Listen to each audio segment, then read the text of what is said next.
Here's Mike Hampton now. Livan Hernandez coming up against him. Now Hampton singled against Livan.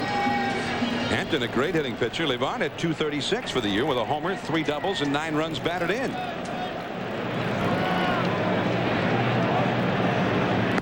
Bluffing the bunt, taking a called strike. That brought Ventura in from third base a little bit. He's playing deep for Livan. Livan did not have the most speed in the world. It had to be an incredible bunt. Over to second base. Alfonso. Plenty of time. Livan stops halfway up the line, and there is one away. With your dad? A day at the office with Dad. That's too high. Dusty Baker said that one day one of the players got mad and was swearing. And Christopher Burks looks at him and says, you know, if you do that again, I'm going to have to go tell my boss that I have to quit. I can't be around language like that. That's in there for a strike to Bernard. Bernard called out on strikes his first time. Never actually swung at a pitch. Giants beat Randy Johnson on Sunday in Arizona. They beat Brian Anderson Friday in Arizona. And as you mentioned, Joe, they did win 6 of their last 7 against the lefties. That's a foul. 1-2. And not many teams do well against left-handers anyway. I think only 8 or 9 teams in all of Major League Baseball had a winning record when lefties started against them. But Bobby Valentine said that's not why Hampton and Lander are going in these first 2 games for the Mets.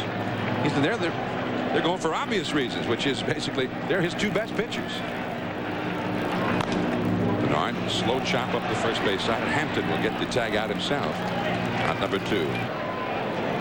2 down. Here's Bill Miller. Miller ripped a double past third down the left field line and eventually scored the Giants run in the first inning. Earlier today, the White Sox were defeated by the Mariners again in a game seen here on ESPN. Mariners lead that American League Division Series now 2-0, and they are going to Seattle. Up and away, and that Seattle bullpen. And I know that was an area for Pat Gillick to try and improve that club. That Seattle bullpen has for years been terrible. And apparently he succeeded, Joe. Not only did they get to the postseason, but they pitched 10 shutout innings in 2 days in Chicago against one of the great offensive clubs in either league. Yeah, I think the White Sox are maybe the best hitting team overall. Not so much with power, but they're just a group of good young hitters. Barry Bonds would be next. 2 down, nobody on. Hampton going to a 2-ball count for the first time in this game. 2-1 to Miller. Up the middle, and Miller keeps it alive. Bordick made a dive, couldn't get to it. And so Miller, with his 2nd straight hit, keeps the inning going, and Barry Bonds will get a shot at it. And he got jammed on it. Bounces it into the Mets dugout on the first base side. 0-1 to Bonds. Well, you can see the pattern that Hampton has with Barry. The first time up, first pitch, fastball up and in, he fouled it away. The next pitch was a fastball, he didn't get it in, and Barry hit a line drive into center field for a base hit. Now he comes right back inside. I don't think he'll throw him breaking balls unless he gets 2 strikes on him. He threw him for a cutter. Yeah, that was a cut fastball. I think he wants to save the curveball to be his out pitch or his strikeout pitch if he can get 2 strikes on Barry. But there's no doubt that he thinks that he can get the fastball in. Bonds has had 2 homers in 33 career at-bats against Hampton. Very high with a fastball. 2-1. And one thing the Giants felt was important against Hampton was to not be too over-anxious, to try and make him throw some pitches, and they've not really been able to do that so far. This is only the 2nd time he's even gone to 2 balls on a hitter. Lunges for it, and that cutter away, and fouls that one into the seats, and it is 2-2.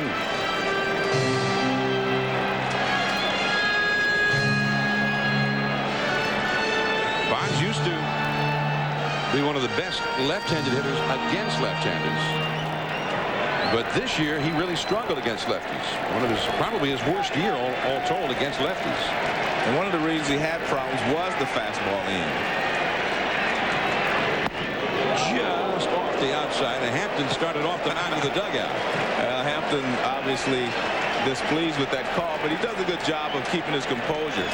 Don't watch the pitch. Watch Hampton. Just watch his reaction here. And he doesn't want to say anything, and he doesn't want to upset the umpire, so he does a good job of keeping within himself. 3-2 now. Miller at first. Zeal plays behind him. There goes Miller. That's a fair ball.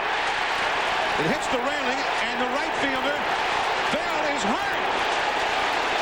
Miller scores. Bonds will go to third. A triple. 2-1 Giants, and Bell is down in right field.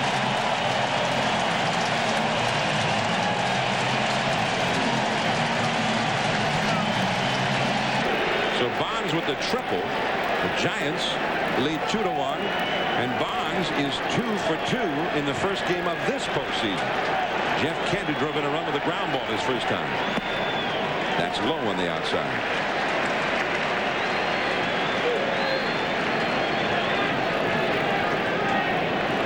Hampton had retired 7 straight hitters since Bonds singled in the first inning, but then Miller got a 2-out single. Bonds has tripled him home.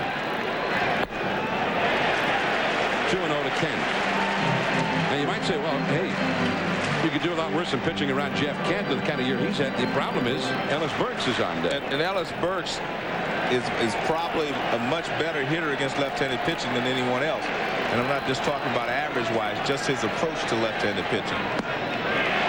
3-0 to Kent. And there's no doubt that he'll be swinging if he likes the pitch. And Hampton has to be aware of that.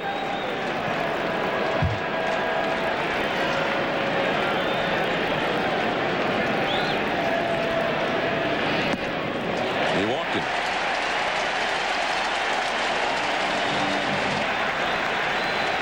Al Leiter there alongside his manager in the Mets dugout. Piazza drops a sign. Here is Ellis Burks.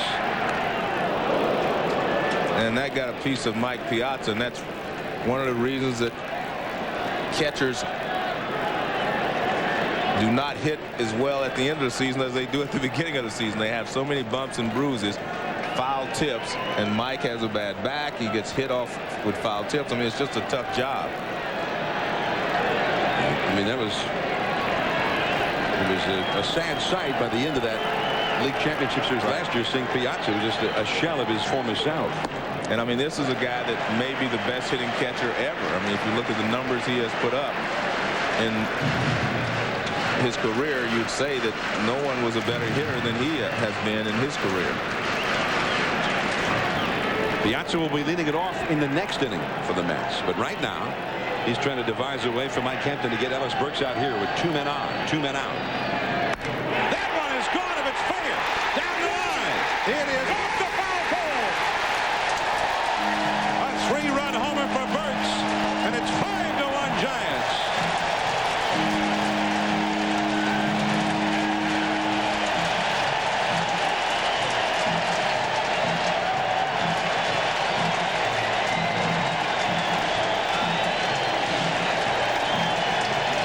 Well, they are still on their feet at Pacific Bell Park.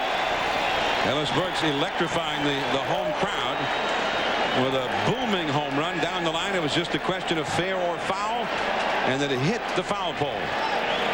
Being honest with you, Johnny, hit it so hard it didn't have time to hook foul. I mean, it was hooking, but it got there in a hurry. That's the first postseason home run for Ellis Burks since Game 5 of the American League Championship Series in 1993 against the Blue Jays when he was with the Chicago White Sox.